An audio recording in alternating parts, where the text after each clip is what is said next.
রাজ্যের মোট ১৯টি আইটিআই এ পাঠরত ছাত্রছাত্রীদের দক্ষতা বৃদ্ধির জন্য বিশেষ উদ্যোগ নিয়েছে রাজ্য সরকার। এক্ষেত্রে টাটা টেকনোলজির সঙ্গে যৌথভাবে কাজ করার সিদ্ধান্ত নিয়েছে রাজ্য মন্ত্রিসভা। শনিবার আয়োজিত সাংবাদিক সম্মেলনে এই বিষয়ে জানাতে গিয়ে আগামী কিছুদিনের মধ্যে টাটা টেকনোলজির সঙ্গে এই বিষয়ে রাজ্য সরকারের মোট ৬৮৩,৮৭,০০,০০০ টাকার একটি মৌ স্বাক্ষরিত হবে বলে জানিয়েছেন শিল্প বাণিজ্য দপ্তরের মন্ত্রী সুশান্ত চৌধুরী। এক্ষেত্রে টাটার বিনিয়োগ থাকবে ৮৬% অর্থাৎ ৫৭০,৪০,০০,০০০ টাকা এবং রাজ্য সরকারে থাকবে বাকি ১৪% অর্থাৎ ১১,৮৭,০০,০০০ টাকা। সরকার ইন্ডাস্ট্রি ডিপার্টমেন্ট আমরা সিদ্ধান্ত গ্রহণ করেছি এবং আগামী কয়েকদিনের মধ্যে মেমোরেন্ডাম অফ আন্ডারস্ট্যান্ডিং মও আমাদের রাজ্য সরকারের সঙ্গে টাটার সেখানে সম্পন্ন হবে এবং তাতে করে বলা হয়েছে যে টোটাল ৫ বছরের মধ্যে তারা ১৯টা আইটিআই এর মধ্যে ইনভেস্ট করবে তাদের আপগ্রেডেশনের জন্য, উন্নতির জন্য। আমাদের টোটাল যে খরচ সেটা হবে ৫৭০,৪০,৪৭৭৪ টাকা।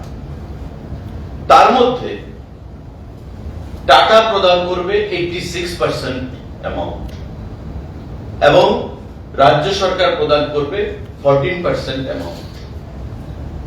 14% যে অ্যামাউন্ট রাজ্য সরকারের যে শেয়ার সেটা হলো ১১,৮৭,৭৫,৭৫,২৫৬ টাকা আর টাটার যে শেয়ার 86% সেটা হলো ৫৭০,৪০,০০,০৪৭৪ টাকা এবং টোটাল রাজ্য সরকার এবং টাটা মিলিয়ে খরচ হবে ৬৮৩,২৭,৮০,০০০ টাকা।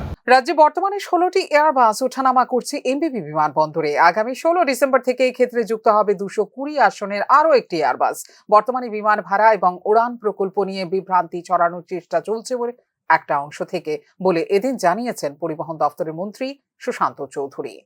খুব শীঘ্রই আমাদের ২২০ সিটের আরো একটা ইন্ডিগো এয়ারবাস ২২০ সিটের আগামী ১৬ তারিখ ডিসেম্বর মাসে তার যাত্রা শুরু করবে।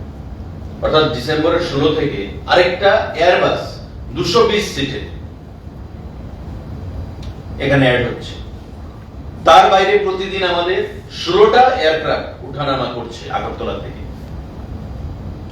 আইদার এটা মানে neither it comes under unserved nor underserved।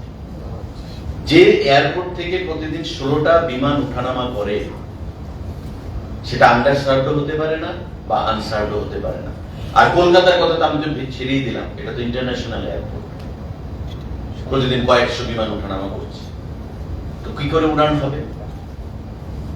তাই ইন্ডাস্ট্রিয়াল ট্রেনিং ইনস্টিটিউট বা আইটিআই গুলিতে পাঠরত ছাত্রছাত্রীদের দক্ষতা বৃদ্ধির জন্য ইতিমধ্যে টাটা টেকনোলজির সঙ্গে যৌথভাবে কাজ করছে আসাম, গোয়া, তামিলনাড়ু, বিহার, তেলেঙ্গানা এবং উত্তরপ্রদেশের মতো রাজ্যগুলো। আগামী ৫ বছর রাজ্যের আইটিআই গুলিতে পাঠরত ছাত্রছাত্রীদের দক্ষতা বৃদ্ধিতে কাজ করবে টাটা টেকনোলজি।